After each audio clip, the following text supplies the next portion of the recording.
Book of Night, written by Holly Black and published by Tor Fantasy in 2022, with a snippet read by Richard Coombs. Available for checkout right now at the Alice Pendleton Library. Any child can be chased by their shadow. All they need to do is run straight toward the sun on a lazy afternoon. As long as they keep moving, it will be right behind them. They can even turn around and try to chase it, but no matter how fast their chubby legs pump, their shadow will always be a little bit out of reach. Not so with this child. He runs across a yard dotted with dandelions, giggling and shrieking. His fingers close on something that shouldn't be solid, something that shouldn't fall before he does, onto the clover and crabgrass, something he shouldn't be able to wrestle with and pin to the dirt. After sitting in the mossy cool beneath a maple tree, the boy sticks the tip of his penknife into the pad of his ring finger. He turns his face away so he doesn't have to watch. The first poke doesn't go through the skin. The second doesn't either. Only the third time, when he presses harder, frustration overcoming squeamishness, does he manage to cut himself. It hurts a lot, so he's ashamed of how tiny the bead of blood is that wells up. He squeezes his skin to see if he can get a little more. The drop swells. He can sense the shadow's eagerness. His finger stings as a dark fog forms around it. A breeze comes, shaking loose maple seeds.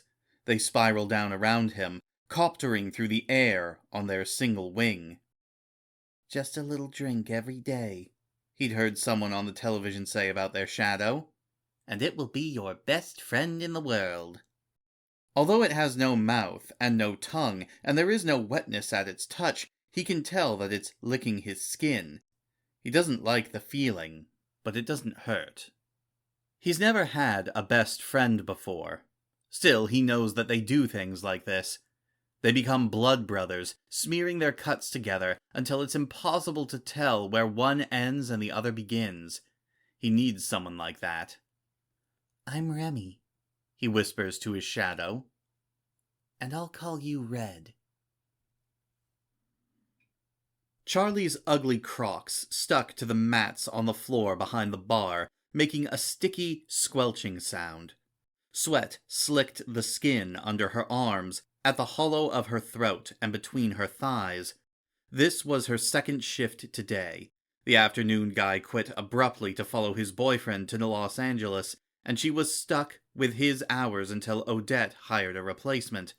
But as tired as Charlie was, she needed the cash, and she figured she better keep busy. Keeping busy meant keeping out of trouble. There'd always been something wrong with Charlie Hall. Crooked from the day she was born. Never met a bad decision she wasn't willing to double down on. Had fingers made for picking pockets, a tongue for lying, and a shriveled cherry pit for a heart. If her shadow had been one of those magic ones, she was pretty sure even that thing would have run away. But that didn't mean she couldn't try to be different. And she was trying. Sure, it had been hard to keep her worst impulses in check these past 10 months, but it was better than being a lit match in a town she'd already doused in gasoline. She had a job, with a timesheet even, and a stolid brick of a boyfriend who paid his share of the rent. Her gunshot wound was healing nicely. Little successes, but that didn't mean she wasn't proud of them.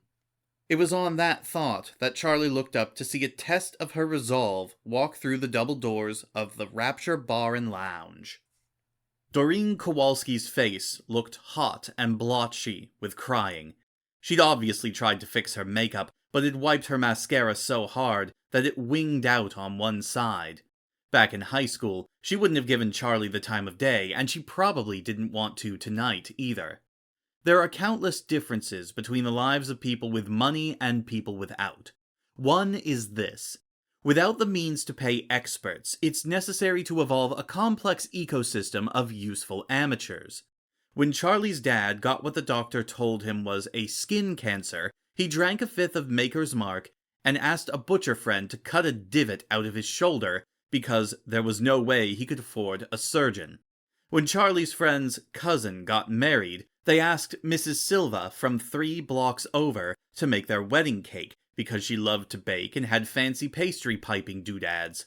And if the buttercream was a little grainy or one of the layers was a bit overbaked, well, it was still sweet. And just as tall as a cake in a magazine, and it cost only the price of supplies.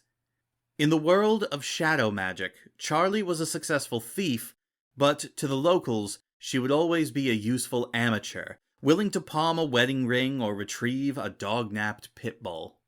Charlie Hall, drawn to a bad idea like a moth to a wool sweater, every hustle an opportunity to let her worst impulses out to play.